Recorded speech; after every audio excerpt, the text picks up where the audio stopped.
Jadi dengan cepat kita bisa katakan reformasi memang berhenti atau ngacir.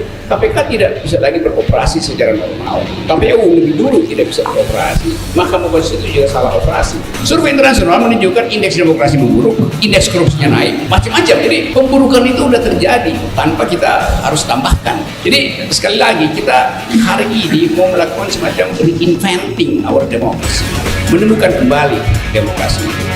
Nah, dalam rangka itu saya berpikir bahwa kita mesti hari ini memutuskan apakah 2024 yang 2 tahun lagi itu akan jadi semacam sinyal tibahnya demokrasi, atau justru demokrasi itu tidak akan tiba sampai 2024 dan orang menuntut lebih cepat demokrasi itu biasa.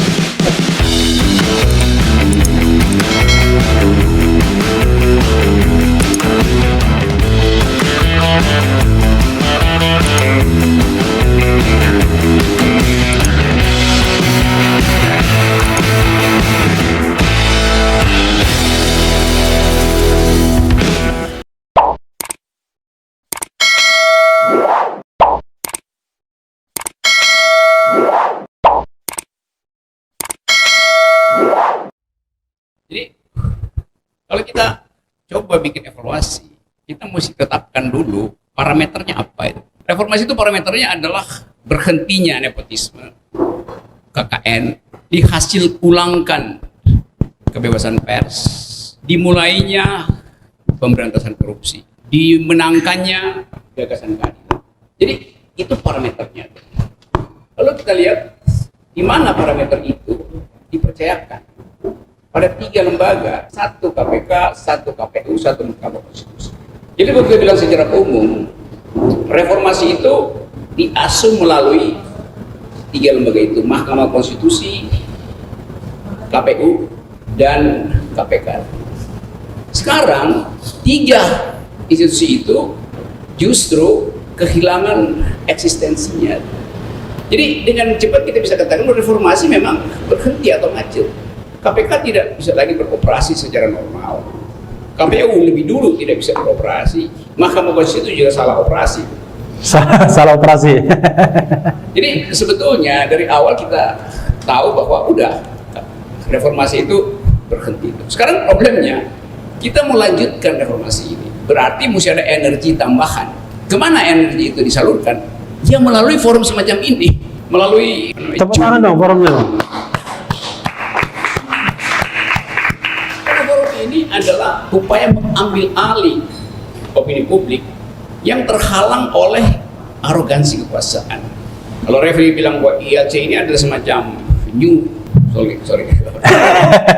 secangkir opini. Secangkir kopi ini adalah Secangkir opini, ya, bukan kopi. Secangkir opini adalah new ILC atau new kind of ILC. Itu menunjukkan bahwa ada saluran-saluran kritis yang juga terhalang. Jadi itu dasarnya kenapa kita kemudian bicara reformasi, bukan sejarahnya tetapi elemen value di dalamnya, yaitu kebebasan pers, korupsi, judicial activism yang mesti ditegakkan oleh Mahkamah Konstitusi, Mahkamah Konstitusi sekarang berbicara normatif segala macam itu.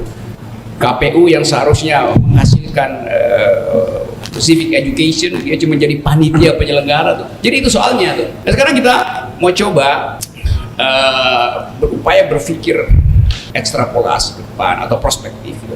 Sebelum kita berpikir prospektif, kita lihat dulu ke belakang apa yang terjadi sebetulnya pada bangsa ini. Reformasi itu adalah interupsi terhadap 2 orde sebelumnya yang membatalkan demokrasi. Waktu kita merdeka, kita bergembira karena kita punya kemampuan untuk mengolah pikiran, menyampaikan kritik, dan berupaya untuk membangun bangsa supaya setara dengan bangsa-bangsa lain. Ide itu dibatalkan oleh orde lama yang menjadi otoriter. Demokrasi terpimpin. Kemudian ada periode kecil menjelang orde baru di mana ada kebebasan pers, ada diskusi akademis yang tajam. Tapi itu cuma berlangsung mungkin 1 kali pemilu. Setelah itu presiden masuk di dalam jebakan otoritarianisme. Jadi 2 periode kita sejak proklamasi demokrasi terpimpin dan demokrasi Pancasila pada waktu itu disebut oleh Pak Harto, itu membatalkan ide tentang kesetaraan warga negara, ide tentang kecerdasan individu, macam-macam. Nah, kita berharap sebetulnya periode setelah itu diisi oleh pengetahuan baru, oleh sumber pengetahuan baru. Tapi per hari ini, kalau kita lihat survei internasional, kita bisa bicara survei dalam negeri, karena survei dalam negeri kadang-kadang pesanan itu. Survei internasional menunjukkan indeks demokrasi memburuk, indeks korupsinya naik, macam-macam. Jadi pemburukan itu udah terjadi tanpa kita harus tambahkan sinisme atau itu udah berlangsung. Jadi sekali lagi kita hari ini mau melakukan semacam reinventing our democracy, menemukan kembali demokrasi itu. Nah, dalam rangka itu saya berpikir bahwa kita mesti hari ini memutuskan apakah 2024 yang 2 tahun lagi itu akan jadi semacam sinyal tibanya demokrasi, atau justru demokrasi itu tidak akan tiba sampai 2024 karena orang menuntut lebih cepat demokrasi itu dihasilkan. Kan itu desain yang mesti kita pikirkan. Karena orang berpikir 2024 bagian-bagian yang tertinggal selama periode Pak Jokowi bisa dipulihkan di 2024. Tetapi 2024 targetnya ada 3 periode. Jadi orang menganggap kalau begitu dibikin ya 1,5 periode aja tuh. Kan boleh kan orang berpikir 1,5 periode. Apa itu inkonstitusional? Enggak. Bisa ditetapkan nanti di sidang umum MPR. Itu yang saya sebut. Sidang umum MPR tahun ini, mungkin bulan Desember. Tahun ini.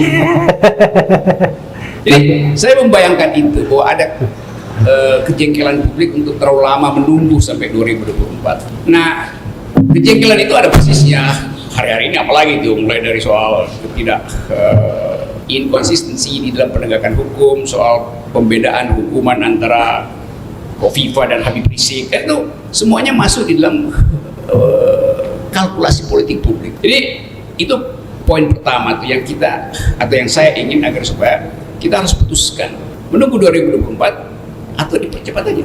Jadi nggak ada urusan dengan kalkulasi politik, ini urusan dengan urgensi untuk reinventing our democracy. Jadi reinventing our democracy itu tidak perlu nunggu 2024. Nggak perlu, karena itu siklus normalnya 2024. Lain kalau kita menganggap oke, kita mau mengandalkan pemilu atau mau mengandalkan demokrasi, kan kita mesti pilih.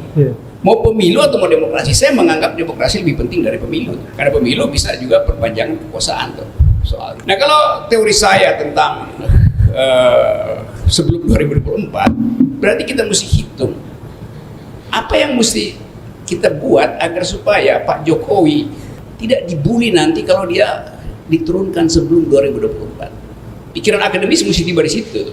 Tentu politisi akan bilang Anda berpikir seolah-olah mau bikin makar. Enggak, kita mesti hitung kalkulasi itu. Karena variabel sosiologi sedang bekerja untuk memastikan bahwa sangat mungkin 2024 itu tidak menghasilkan pemilu. Variabel sosiologi saja. Ya, kan itu cuma soal.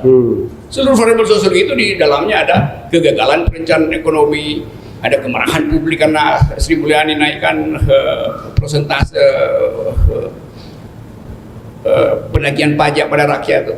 Jadi semua fasilitas itu harus kita bayangkan bisa terjadi sebelum 2024. Kalau kita mau bicara akademis gitu, lain kalau kita mau bicara ngeyel-ngeyelan, jangan dong, kan Presiden Jokowi sampai 2024 itu adalah waktu elektoral, tapi waktu demokrasi mungkin tidak sampai di situ tuh. Nah, kalau itu nggak sampai di situ, kita mesti bayangkan apa yang mesti kita sediakan supaya Presiden Jokowi, kan bagaimanapun Presiden Jokowi dipilih oleh rakyat, supaya dia mengalami kelegaan, nggak mengalami olok-olok. Setelah itu kan bisa aja orang Presiden Jokowi setelah nggak jadi presiden, dia lewat di depan Kopi Bangsa, orang olok-olok, wah Pinocchio lewat, misalnya tuh. Karena bangsa ini nggak bisa rela untuk tidak mengolok-olok.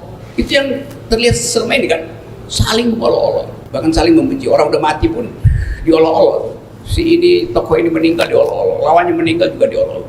Jadi bagian buruk itu yang ada di kita, karena itu kita nggak perlu tunggu sampai 2024. Saya bikin kalkulasi akademik, kalkulasi politik. Kalkulasi politik itu urusan tukar tambah di antara partai-partai lah. Jadi, urusan tukar tambah. Saya hanya memantau variabel-variabel sosiologi yang sedang menyediakan diri untuk mempercepat perubahan.